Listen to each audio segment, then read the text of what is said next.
Добро пожаловать в мой канал. Au cœur des conversations, le problème des migrations.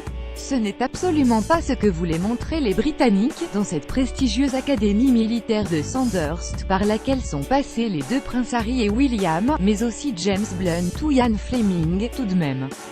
Après les fastes d'un accueil très militaire, c'est entouré d'un bataillon d'infanterie que Theresa May et Emmanuel Macron ont fait le point de ce 35e sommet franco-britannique. Ce sommet se déroule alors que le Royaume-Uni s'apprête à quitter l'Union européenne, mais cela ne signifie pas qu'il quitte l'Europe, a dit la première ministre britannique. C'est ainsi que la coopération militaire a été mise en avant, notamment l'envoi de 3 hélicoptères en renfort des Français au Sahel. Évidemment, la signature d'un nouveau traité sur le contrôle de l'immigration, même s'il fut noyé dans un tas d'autres annonces, était la plus attendue. Plus de surprises après les fuites de ces dernières heures. La Grande-Bretagne consent bel et bien un effort financier supplémentaire, avec une rallonge de 50 millions d'euros. Aide au Calaisis, prudence, cet argent doit être investi dans l'amélioration de la sécurité à la frontière, enchaîne Theresa May.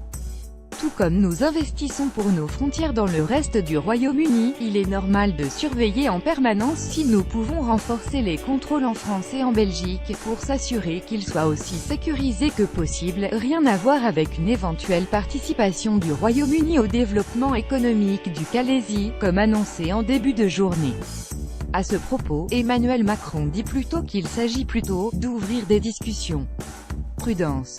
Plus question, donc, en cas de Brexit, de considérer qu'il ne doit plus y avoir de migrants à Calais, comme le disait le candidat à la présidentielle, du temps de sa campagne victorieuse, en mars 2017. Le Brexit a été voté, et il y aura toujours des exilés sur la route de la Grande-Bretagne, qui s'engage pourtant à accélérer son processus d'étude des demandes d'asile. Notamment pour les mineurs isolés, les délais devraient passer de 6 mois à 30 jours pour les majeurs et à 25 jours pour les mineurs, explique Emmanuel Macron.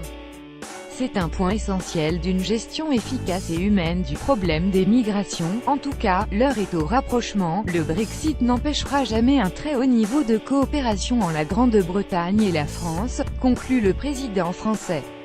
Le long des frontières, on apprécie